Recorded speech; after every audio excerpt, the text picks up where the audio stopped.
자, 김건희 여사의 소환 조사가 하루 앞으로 다가왔습니다. 전직 영부인이 특검의 소환 조사를 받는 게 사상 처음 있는 일이다 보니까 관심이 집중되고 있는데요. 자, 서울 광화문에 있는 특검 사무실 앞으로 한번 가보겠습니다. 자, 조금 전에 특검 사무실 앞 영상입니다. 자, 저희 채널A를 비롯해서 이제 수많은 언론사 카메라들이 이제 곳곳에 배치가 될 건데, 김건희 여사는요, 내일 오전 10시에 자, 지금 보이시는 저 사무실 1층에 마련된 정문, 그곳에 포토라인을 거쳐서 입장할 것으로 보입니다. 그러니까 김 여사가 저기를 거쳐서 출석하는 모습이 내일 대중에게 처음 공개될 것으로 보입니다. 자, 이남희 기자. 김 여사 내일 이제 포토라인을 지나쳐서 조사실로 향하는 동선이 예상이 됩니다. 무엇보다 관심인 거는 그럼 김 여사가 그러니까 어떤 모습으로 출석할지 아니겠어요?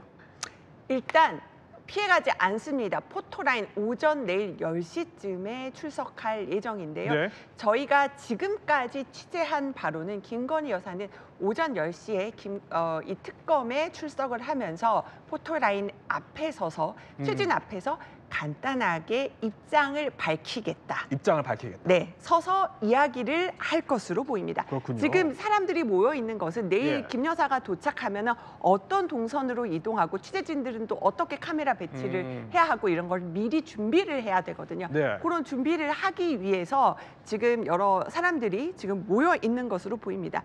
사실은 김 여사가요. 예. 지난해 도이치모터스 관련돼서 주가 조작 사건 관련해서는 수사를 받았지만은 제3의 장소에서 비공개로 받았잖아요. 그러니까 김 여사가 이렇게 포토라인 앞에 서는 것은 처음이고요.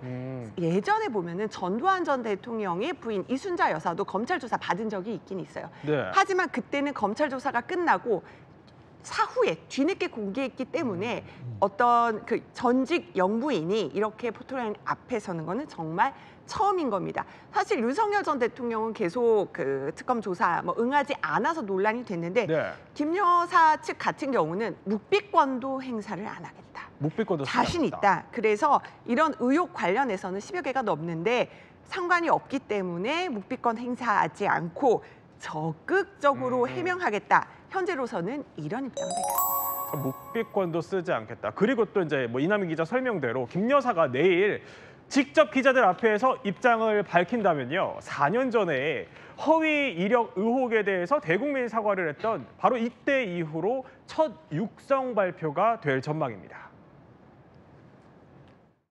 제가 없애줘.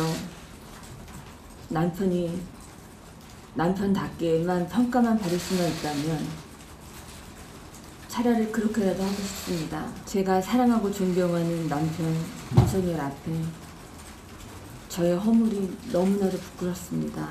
앞으로 남은 선거 기간 동안 조용히 반성하고 성찰하는 시간을 갖겠습니다. 그리고 남편이 대통령이 되는 경우라도 아내의 역할에만 충실하겠습니다. 자, 홍 변호사님, 과거에 국정농단 특검 때 부대변인으로도 지내셨잖아요. 네. 누구보다 특검의 수사 방식을 잘 아실 텐데, 아니 그러면 내일 김 여사의 소환 조사를 한번 생각을 해보면 그러니까 조사실에서 어떤 방식으로 조사가 이루어질까요? 일단 조사실에서는 통상의 피의자와 똑같이 수사를 하겠다 이렇게 특검에서 밝혔기 때문에 예. 특별히 다른 점은 없을 것으로 보입니다. 다만 특검 사무실이 임시로 만들어진 사무실이기 때문에 검찰청이나 경찰청에 있는 조사실보다는 약간 시설 면에서는 없는 것들이 좀 있을 수 있습니다. 다만 여기서 가장 중요한 포인트로 이제 특검에서 예. 조사를 임할 포인트는 첫 번째는 이제 영상 녹화를 할 것이고요. 왜냐하면 이제 불필요한 이제 오해를 살 수 있거나 그런 것들에 대해서 이제 시비의 소재를 전혀 만들고 싶어하지 않을 것이기 때문에요. 네. 영상 녹화를 할 것이고 그리고 여성 수사관 또는 여성 검사를 참여시킬 것으로 보입니다. 왜냐하면 그래요? 김건희 여사가 여성이기 때문에 네. 그런 부분에 대해서 약간 배려 차원으로 이제 할 것으로 보이고 또한 이제 부장검사급이 참여할 것으로 보입니다. 통상의 특검에서 특검보나 특검은 직접 조사를 수행하지 않습니다. 대신 부장검사급이 들어와서 네. 대신 질문은 또 평검사나 수사관이 할 확률이 높습니다. 왜냐하면 옆에서 부장검사가 그런 질문이나 이런 것들을 조율하고 모니터링을 하는 역할도 해야 되기 때문에 그런 방식으로 조사가 이루어질 것으로 보이고, 그리고 제 예상에는 시간을 굉장히 두고 지금 이제 출석 요구를 했는데 내일 이제 대질 조사의 가능성도 어느 정도 염두에 둘 필요가 있다. 저는 그렇게 보고 있습니다. 왜냐하면 기간도 상당히 뒀고 지금 구속되어 있는 피의자들도 있지 않습니까? 그런 피의자들은 자유롭게 소환이 되기 때문에 그런 피의자와 대질도 예상해 볼 수 있다. 그렇게 보시면 좋을 것 같습니다. 그런데 이 점도 궁금합니다, 홍 변호사님. 그러니까 특검이 출석 요구서를 보냈는데, 자, 여기에 저희가 그래픽으로 준비를 해봤는데 한 5개 정도 혐의가 적시됐다고 합니다. 저렇게요. 네. 아니, 이렇게 되면은 그러면 특검이 뭐부터 물어볼까요? 이게 특검의 이제 성향이나 예. 이제 수사 이제 상황이나 이런 것들이 이제 그 좌지우지하겠지만, 특검은 이제 단기간에 성과를 내야 되는 조직입니다. 그리고 아시겠지만 이번 김건희 특검에서는 새로운 혐의를 이제 잡지 않았습니까? 예를 들면은 건진법사의 청탁이라든지 집사 게이트 이런 것들이 이제 본인들이 발굴해서 한 수사. 따라서 이런 부분들에 대해서 먼저 물어볼 여지도 있고, 그리고 그 지금 김 여사에게는 이제 영장 청구의 변수가 이제 있습니다. 그럼 영장 청구를 하기 위해서 특검에서는 어떤 전략을 사용할 것인가 우리가 생각해 볼 수 있는데요. 영장 청구를 하기 위해서는 그 죄질이 굉장히 좀 형량이 높은 죄질이 포함이 돼야 됩니다. 그러면 여기 아까 열거하신 5개 혐의 중에서는 사실상 뇌물 혐의가 가장 형량이 높을 수 있습니다. 따라서 그 뇌물과 관련되는 사항들에 대해서 혐의에 대해서 먼저 물어볼 가능성도 높다. 이렇게 볼 여지가 있고요. 그리고 아까 말씀드린 것처럼 수사가 어느 정도 이루어져서 이제 질문에 자신이 있는 분야에 대해서 먼저 물어볼 여지도 있지만, 그런 부분들은 또 김건희 여사 측에서 충분히 대비를 하고 오지 않았겠습니까? 그러니까 오히려 역으로 이제 질문한다는 취지에서 본인들이 먼저 발굴해서 김건희 여사 측이 아직까지 많이 모를 수 있는 분야에 대해서 먼저 물어볼 여지가 충분히 있다. 오히려 준비가 잘 안 된 걸 먼저 물어볼 수 맞습니다. 있다는 거군요. 자, 이렇게 김 여사 소환을 하루 앞두고 있는 특검이요. 수사력을 집중하고 있는데, 이런 가운데 어제는 이 사람을 소환했습니다. 누구일까요? 지금 윤 전 대통령이랑 순방 일정 미리 논의하셨나요? 특검에서 확인할 사항이 있다고 그래서 참고인 자격으로 왔습니다. 아는 대로 성실하게 말씀드리겠습니다. 아니, 박진 전 외교부 장관이요. 박 전 장관은 왜 부른 거죠?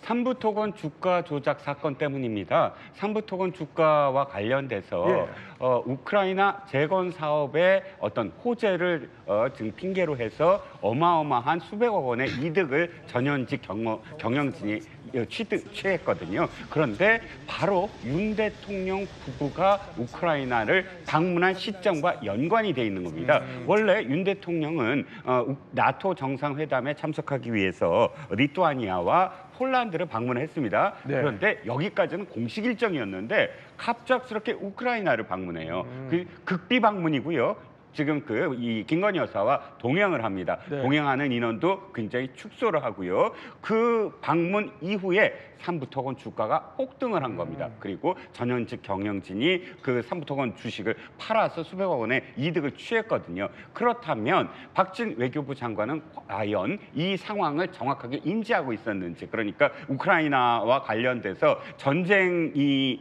터이기 때문에 사실은 외교부에서 공식적으로 허가가 있어야 되고 모든 어떤 과정이 있어야 되거든요. 그런 과정을 다 지금 거쳤는지, 공식적인 어떤 과정을 거쳤는지, 아니면 비선이 이것에 개입했는지, 이 여부는 외교부 장관이 혹시 전체적으로 파악하고 있지 않을까 해서 외교부 장관을 지금 참고인을 불렀다는 겁니다. 그 삼부토건과 관련한 의혹에 대해서 이제 진상을 좀 파악하려고 불렀다라는 설명을 해주셨는데, 자, 김 여사 특검이요. 또 하나의 숙제가 있죠. 바로 수감 중인 윤 전 대통령의 체포영장 집행에 언제 다시 나설 거냐 이거인데, 일단 임남기 기자, 오늘은 안 한다 이렇게 밝혔어요. 일단 오늘 내일은 안 한다 특검 측이 밝혔습니다. 사실 윤석열 전 대통령 체포영장 그 유효 기간이 모레인 목요일 7일 날 만료가 되거든요. 네. 그러니까 사실상 집행하려면 내일은 김건희 여사 소환과 조사에 모두 다 걸게 하면 수사를 해야 되기 때문에 오늘 아니면 목요일에 아마 집행할 거다 이런 관측이 나왔는데요.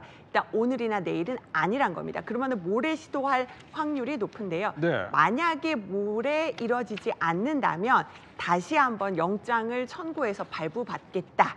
이것이 특검의 입장입니다. 그러니까 체포영장 시한 만료가 모레이기 네. 때문에 그 이후에도 또 염두를 하고 있다.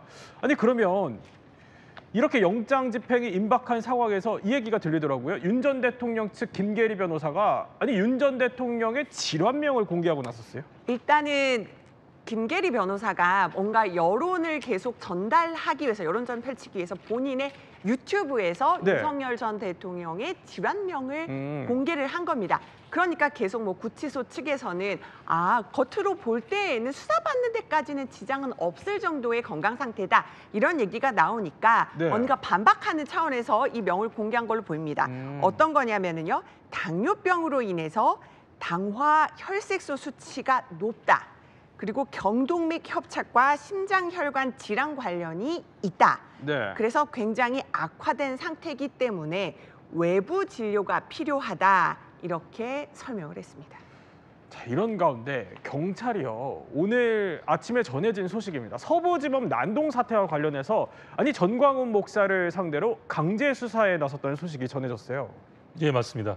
말씀하신 것처럼 주체가 특검이 아니고 예. 이 부분은 이제 경찰이 이제 압수수색에 나섰다는 소식인데요. 내용을 간단하게 살펴보면은 예전에 서부지법 난동 사태 있지 않았습니까? 네. 그 부분에 대해서 그 당시 전날, 그 소요 전날에 정광훈 목사가 소요를 교사했다. 그러니까 내일 있을 구속영장을 저지해야 된다. 이렇게 이제 발언을 해서 지지자들을 이제 집결시켜서 서부지방법원의 난동을 일으켰다. 이렇게 이제 경찰에서는 이제 혐의를 보고 거기에 네. 대해서 수사를 하기 위해서 압수수색을 진행한 것으로 보입니다. 그래서 여기서 과연 그러한 말을 어떻게 하게 되었는지 경위라든지 거기에 관련되는 사람들이라든지 예. 이런 것들을 폭넓게 보기 위해서 압수수색을 진행한 것으로 보입니다. 또 교회 측은 뭐 서부지법 사태와는 아무 관련이 없다 이런 반박 입장을 냈다는 점도 저희 짚어드리겠습니다. 관련한 속보는 들어오는 대로 또 전해드리도록 하고요.